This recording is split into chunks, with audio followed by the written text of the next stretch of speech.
Bank of Industry makes history with 1.425 billion euro loan syndication success, records a 42.5% over subscription. Now, the federal government says availability of premium motor spirit will stabilize prices across the country. Plus, oil steadies ahead of key U.S. jobs report. The program is Business Express, reaching you from Abuja, Nigeria's capital. And our guest today is an energy expert, Billy Gilly Harris, who will be joining us in the course of the program from Texas, USA. I am Benny Adams, your guide.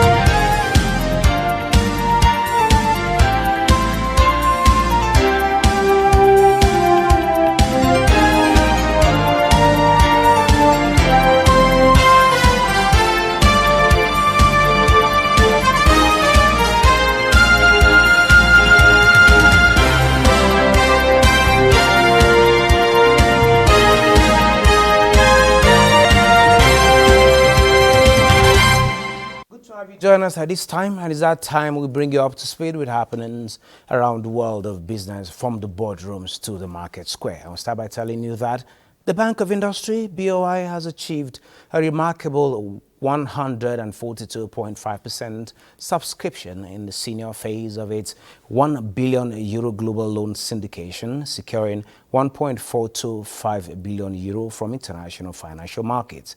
This groundbreaking feat surpasses the bank's previous records and demonstrates a strong vote of confidence in BOI and the Nigerian economy. Building on its previous success, BOI had raised 1 billion in July 2022 and successfully repaid the loan in July 2024. The current facility includes a fully guaranteed and partially guaranteed tranche by African Finance Corporation.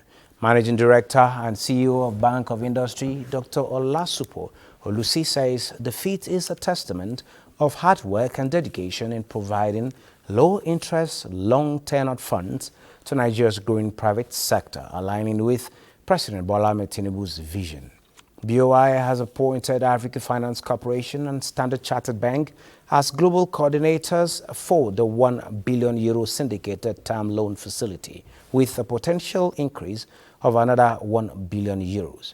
The bank looks forward to a successful conclusion of the ongoing general phase, given the significant interest from local and international banks and investors. Now, concerned by the current situation of petrol in the country, Vice President Kashim Shettima also met with the National Security Advisor, Nuhu Ribadu, Minister of State Petroleum Resources, Heineken Lokpobiri, and other stakeholders following directives from President Bola Ahmed Tinubu. State House correspondent Abdurrahman Jibrila reports that the meeting was held behind closed doors, and the Minister of State Petroleum Resources, Oil, Heineken Lokpobiri, expressed President Tinubu's empathy on the hardship Nigerians are facing and assured the availability of the product. The President is empathetic about what is going on in the country. He's concerned about the hardship of Nigerians, and that was why he directed the Vice President to call this meeting, for us to reflect on what is going on in the country. What is important is that products are available in the country. And we believe that between now and the weekend, there will be availability of products across the length and breadth of the country. The price could be high in some other areas, much more. Higher in some other locations, in some locations much more than, other areas. But we believe that by the time, there is availability of product across the country, the price itself will stabilize. But what is important is that government is not fixing prices. This sector is deregulated, and we believe that with the availability of products, the price will find, its level. All regulatory efforts are now geared towards stabilizing supply, with the resultant impact that it will be positive also on the stability of price. To that objective, the regulator is ensured that there's increased operating hours from all loading depots. More importantly also is the reinforcement of the support being given to local refiners, because with increased production from them, Indeed, like the minister has said, there will be higher supply, which will stabilize the price. The federal government is optimistic that with the support being given to local refineries, production will increase and price will definitely stabilize. Now, the pump price of PMS, popularly known as petrol, has gone up to 897 per litre, with some independent filling stations selling between 930 to 1,000 plus in Abuja and Everest, while many fuel stations are without supply, leaving motorists at the mercy of those hawking the products on the street. With the latest upward price review, the price of petrol has now risen by more than 355% from 197 per litre on May 29, 2023. Issues around the downstream pump price is the focus of our conversation on Business Express today. And our guest is an oil and gas expert, Dr. Billy Gillis Harris. He joins us from Texas, United States of America. Dr. Billy, how is it looking like this morning in Texas? Good morning. It's a little bit rainy, but it's summertime. Good afternoon. Great. If you listen to the Minister of State Oil talking about Heineken Lokobiri, he says government no longer puts price tag on petrol. They don't have nothing to do with prices. And now, just a few days ago, we witnessed a hike in the price of this commodity, the commodity that every Nigerian goes for every day, for logistic purposes, moving from one place to the other, for production, and all of that. Now, being someone who has been giving us details from what is happening in Port Harcourt with the refinery coming up, and now the Dangote has actually announced a production of PMS. Are we seeing light at the end of the tunnel? Are we seeing availability? And would that also translate to price stability? Well, the more product we have in the country, the more the price of the product will compete from city to city, and therefore it will impact on the price very positively. But we all have to know, that we are dealing with a product that is so centered on the vagaries of the import-related, costs. So at all times, we just have to know that it might not be business as usual. But let me congratulate us as Nigerians that a high-powered meeting of that caliber was held by the Vice President, and solutions were being sought and hopefully found to end this petroleum product saga. And the minister has said it all. This sector ought to be deregulated fully. And if it is deregulated, then the forces of demand and supply will determine the price. However, we still want the government to do the best they can to make sure that the refineries owned by Nigeria, the one that is owned, by in Port Harcourt, by Nigerians, and the ones owned in Warri and Kaduna, all of them owned by Nigerians should be working. Otherwise, I think what is going to happen is that once these refineries are all working, there will be so much product in country that we will be thinking of even doing much more exports, knowing that some of the refineries are already operating in the export processing. So I think it's going to be, there's going to be some reprieve, and I think this suffering will cease with the coming on stream of all the refineries. Are we having a sufficiency issue at this point, or is it about logistics and moving this commodity from one part of the country to another? I'm asking this at the background of the prices that have gone up just in a few days ago. Yes, you hear loading is not that frequent. There is a weather issue. There is transportation issue. What about sufficiency as we await tanks to begin to come out of the Dangote refinery? Well, we have been informed, by those who ought to, that there is product availability. The concern we have as retail outlet owners is let us start to see the product, let us start to load them out to our retail outlets, and let Nigerians start to feel the impact. Okay, talking about retail outlets, we know the NNPC retail has been one source of getting this commodity available and at a controlled price of 617, but it's no longer that. The moment there was a court order from the signing of NNPC retail being taken over by OVH Owando, does that mean these prices are gone and gone for good? What should we be looking forward to? Like the minister said, the prices will be fluctuating from time to time. There's no doubt about that.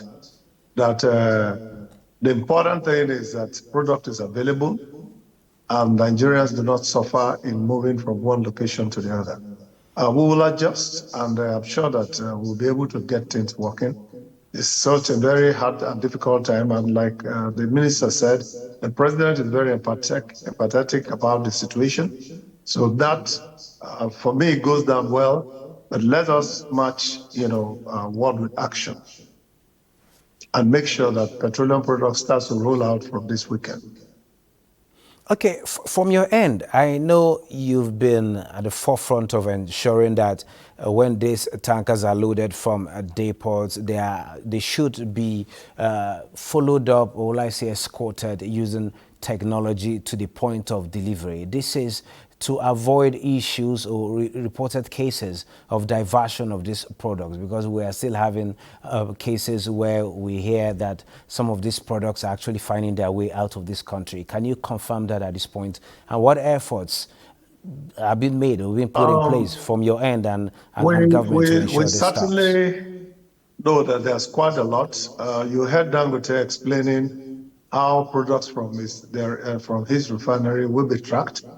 Petron, on our own, developed the local technology of 3Ps, which we have been using to make sure that we have some level of tractability, traceability, and monitoring of how our products that we load, are taken to the stations and what they do. So with those kind of technologies being embraced by every retail outlet owner and tanker drivers, Nupeng, PTD down the road, I believe that with the support of NMDPRA, getting these type of technologies working, we should be able to stop or at least, reduce the size of smuggling that is being talked about to the barest minimum. Okay, in all of this, yes, you've mentioned earlier prices should be fluctuating, but with the forces of demand and supply, what should we be expecting? Nigerians just want to hear good news, not just availability, but also these prices should be kind of minimally reduced. Which way to go to achieving that? It's difficult now to predict any price because most of the input expenses have not been clearly understood or defined. We retailers will always have financial institutions working with us, ensure that products are paid for, and we are, assisted with NUPEG and PTD and all the truck drivers and tanker drivers to take them to our various retail outlets. It's only when we start this new regime that we can actually work out what pricing should be. So I think everybody is already sitting down to make predictions on prices. It might be faulty. And we heard the minister, Senator, clearly say that prices will be different from one location to the other. So that certainly is going to be the truth. But right today, I'm completely unable to project any price that the product will sell. But we must remember that production cost must be recovered. Logistic costs must be recovered. Even when you do in-country production of PMS or any other product at all, there are expenses that must be taken care of. Okay, talking about these expenses that need to be taken care of, from production costs to logistics costs. Now that the federal government has walked the talk of selling crude, not just to the Dangote, but any other indigenous refinery in Naira and not the dollar, yes, one is reducing the strain and the hassle of securing or getting the dollar. What impact is that in reducing the cost along the value chain? Well, that policy is going to do much more than just reducing prices. The reality is that we are spending about 40% of our foreign exchange um, earnings, in importing PMS. Now with Dangote coming on stream and hopefully all the other refineries in country coming on stream to produce PMS, that size of money may be reduced to the barest minimum. Not that there will not be imports, there will still be imports from the calculation that we have made to be able to meet up with what Nigerians will actually need, but it will not be as big in size as that. So that also, in the same vein, it's going to impact on pricing because now the refineries in country are going to buy the crude oil in Nigerian naira. That portends quite a lot. One is going to improve the quality and the value of the naira. Because once we start trading very effectively with the Nigerian naira, that is what is our legal currency and means of medium of exchange, it will certainly improve the quality of the naira. And once the naira is improving, we are hoping that it gets as low as 300 naira at certain point in time before this administration runs out. By the projections I have made, it's going to help. And then, because there are not going to be import expenses associated with the products that are going to roll out from these in-country refineries, that also should impact the pricing very robustly. And therefore, we should expect much lower pricing when product is fully available in the country. That will not happen just on the 15th or on the 20th. It's going to happen as all hands are put on deck. Refining capacity in country is being increased, and we are receiving products from all sides. So that certainly will create competition even within us, and it will impact on the prices positively. That is quite cheering. But before we let you go, can you tell us a bit of the latest with the Port Harcourt refinery at this point?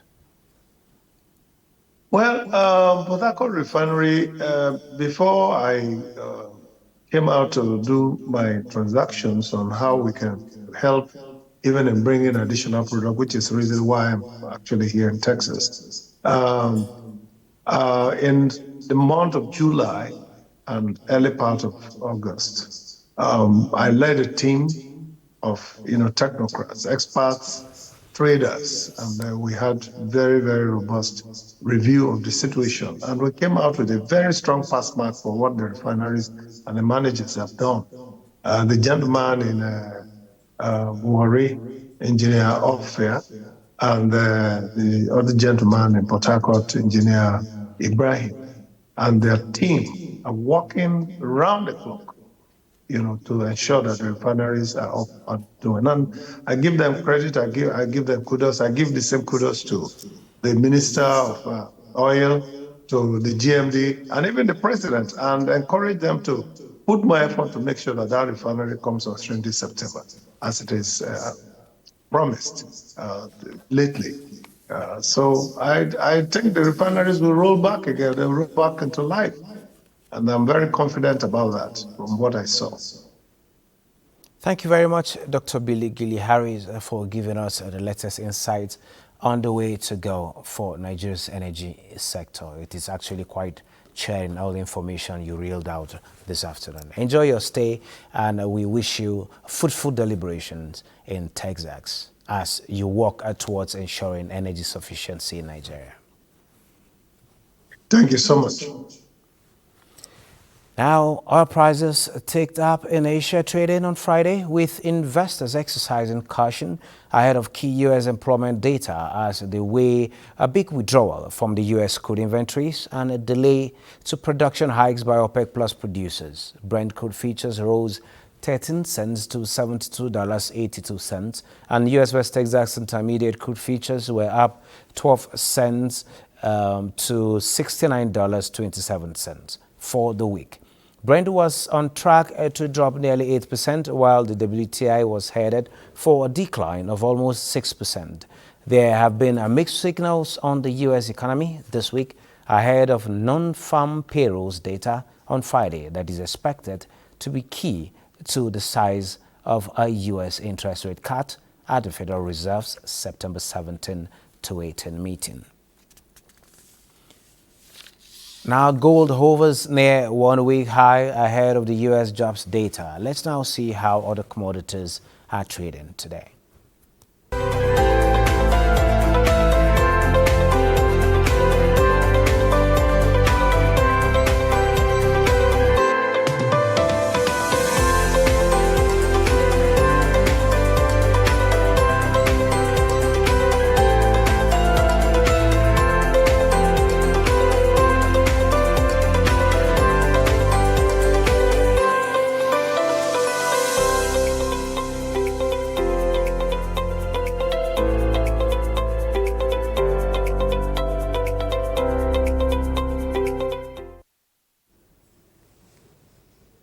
Now, European stocks lower for fifth session as U.S. data weighs. Volvo cars down 4%. Let's join Maria Zakari for an update. Hello, Maria. What is happening on the global stock market? Well, throughout the week, the market has been bearish. Also this afternoon, the story is the same. Stocks from European stocks were lower after clocking closes in 4 straight sessions this week. The DAX traded in red at 0.41%. We have FTSE, which followed suit at 0.27%. We have the CAC, which reflected this at 0.14%. Moving now to Asia markets, we have Japan's household spending data for July, which rose by 0.1% in real terms from the previous year compared to a 1.2% rise expected from economists polled by Reuters, and a reversal compared to a 1.4% fall in June. Also in the Asian continent, Hong Kong's market will be shut down today due to Super Typhoon Yagi. We have the Nikkei, which depreciated to 0.72%. We have the Shanghai Composite following suit with 0.81%. Hang Seng Index went down also marginal. Moving now to U.S. markets, the August jobs report show payrolls grow by 142,000 in August. That's less than the 161,000 expectations by analysts polled by Dow Jones. However, the unemployment rate edged down to 4.2% in line with presumptions. Looking at the figures now, we have the Dow Jones Industrial Average lower by 0.39%. S&P 500 depreciated by 0.59%. We have the Nasdaq Composite, which slumped 1.02%. Africa markets lower too, as South Africa JSE Top 40 went down by 0.62%. We have Tunisia Tune Index following suit with 0.27%. Namibia All-Share Index reflected this trend at 0.82%, and the only market in green is Ghana, which went up 0.05%. That's the global market update, Benny. It's all you know. Thank you, Maria. Now, Secretary to the Government of the Federation, George Akume, has stressed the critical need for aligning subnational government with federal standards to maintain the integrity of Nigeria's fiscal chain. Speaking at the National Summit of Fiscal Responsibility Agencies in Abuja, Akume reaffirmed the government's commitment to fostering transparency and accountability in the public sector. Alika Opanachi Arua reports that George Akume was represented at the summit, emphasized the federal government's ongoing efforts to ensure prudent resource management. The report. The federal government has been actively working to ensure the prudent management of national resources and enforcing fiscal discipline across public sectors. To sustain this trajectory, Secretary to the Government of the Federation, George Akume, is stressing the need for improved adherence to the Fiscal Responsibility Act, particularly regarding borrowing practices, and calling for increased technical support to local government councils to adopt fiscal responsibility measures effectively. This national summit has therefore been organized to strengthen the coordination of fiscal responsibility policies and practices nationwide. By bringing together representatives from national and subnational entities and working with development partners, we will share best practices, address common challenges, and chart a course forward. The challenge is simply enforcement, or the lack of it is the basic albatross of compliance. The Fiscal Responsibility Commission, FRC, has also reaffirmed its dedication to a transparent financial system during the summit themed Building a Resilient Fiscal Framework, a Collaborative Approach. Executive Chairman Victor Morocco outlined plans to enhance fiscal coordination among government levels and improve collaboration between national and subnational institutions. We are one people. At Fiscal Responsibility Commission, we believe that we should build a resilient framework for fiscal accountability, transparency in our nation, because it's one economy we have. Like the Akwa Ibom State particular, we have a sound law with clear defined sanctions and penalties, clear defined. Discussions at the summit focused on advancing fiscal governance nationwide. In Abuja, Alika Okpanachi, Arua, NTA News. Thank you. And this is where we end this edition of Business Express for this week. Before we go, we leave you with what to expect this week. We expect, like we heard from our guests, the palm prices to reduce minimally as the Aliko Dangote refinery rolls out petroleum products. You can follow us on social media platforms for updates on happenings around world of business. I am Benny Adams saying enjoy your weekend while you think and do business.